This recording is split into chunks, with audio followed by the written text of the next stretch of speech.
বছরের ব্যবধানে বিদেশি বিনিয়োগ কমেছে 14%, যা ভাবিয়ে তুলেছে অর্থনীতিবিদদের। তারা বলছেন, বিনিয়োগ পরিবেশের কাঙ্ক্ষিত উন্নতি হয়নি, নেই নীতির ধারাবাহিকতা, যে কারণে মুখ ফিরিয়ে নিচ্ছে বিদেশি উদ্যোক্তা প্রতিষ্ঠান।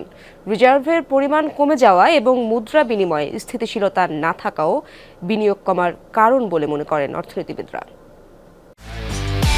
একমাত্র ওয়ালটন এসি দিচ্ছে 1 বছরের রিপ্লেসমেন্ট গ্যারান্টি এবং কম্প্রেসারের 10 বছরের গ্যারান্টি।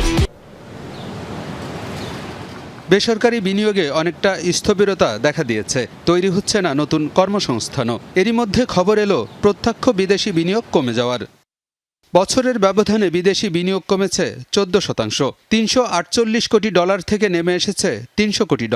কমেছে মোট বিনিয়োগের স্থিতিও। টানা কয়েক বছর বৃদ্ধির পর বিনিয়োগ কমে যাওয়ার এ তথ্য উঠে এসেছে জাতিসংঘের বাণিজ্য ও উন্নয়ন বিষয়ক সংস্থা আংটাডের প্রতিবেদনে। অর্থনীতিবিদরা বলছেন, বিনিয়োগ পরিবেশের কিছুটা উন্নতি হলেও তা কাঙ্ক্ষিত পর্যায়ে যায়নি। এই বছর উদ্বেগের বিষয় হলো নতুন বিনিয়োগ, যেটাকে ফ্লো বলি, আর যেটা স্টক বা স্থিতি যারা বাংলাদেশে অলরেডি আছে, দুটোই কমে গেছে। কিন্তু সার্বিকভাবে বিনিয়োগ পরিবেশটা এখনো বেশ দুর্বল। এখানে অনেক আইন কানুন এখনো আসলে মডার্ন ব্যবসা বা তার যে নিড সেটার জন্য ফিট না। বিদেশি বিনিয়োগ আসতে চাইলে প্রথমত হচ্ছে বিনিয়োগ বান্ধব পরিবেশ দেশে রাখতে হবে।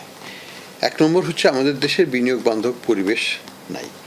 আমরা আশা করেছিলাম যে স্পেশাল ইকোনমিক জোনগুলো করে সেখানে বিনিয়োগ বান্ধব পরিবেশ করা যাবে, কিন্তু সেগুলোও কিন্তু এখনো কোনোটাই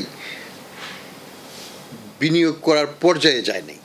রিজার্ভের পরিমাণ কমে যাওয়ায় সময় মতো মুনাফা ফেরত নিতে পারবে কিনা তা নিয়ে রয়েছে অনিশ্চয়তা, যা নেতিবাচক প্রভাব ফেলেছে বিদেশি বিনিয়োগের ওপর।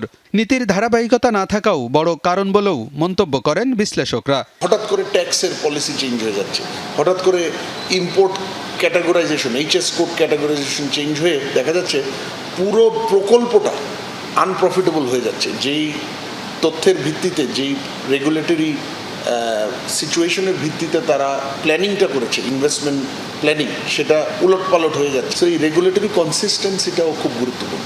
আমাদের ডলারের এক্সচেঞ্জ রেটের স্টেবিলিটি ছিল না এতদিন পর্যন্ত, ইদানিংকালে একটু এসছে আমি বলবো, যেখানে আমাদের রিজার্ভ অর্ধেকেরও নিচে নেমে গেছে এবং এখনও নিম্নমুখী আছে বলা যায়। মানে একটু 18 বিলিয়নে থেমে আছে, কিন্তু ঊর্ধ্বমুখী তো হচ্ছে না এখনও। তো আমরা দেখার অপেক্ষা আছি কবে ঊর্ধ্বমুখী হয় এটা। তো এই জায়গাটার থেকে যখন বের হয়ে আসবো তখন আবার একটু কনফিডেন্স আসবে। বিদেশি বিনিয়োগের জন্য পরিবেশের উন্নতির পাশাপাশি সব ক্ষেত্রে সুশাসন নিশ্চিতের তাগিদ দিচ্ছেন অর্থনীতিবিদরা। আলমগীর হোসেন, যমুনা নিউজ, ঢাকা।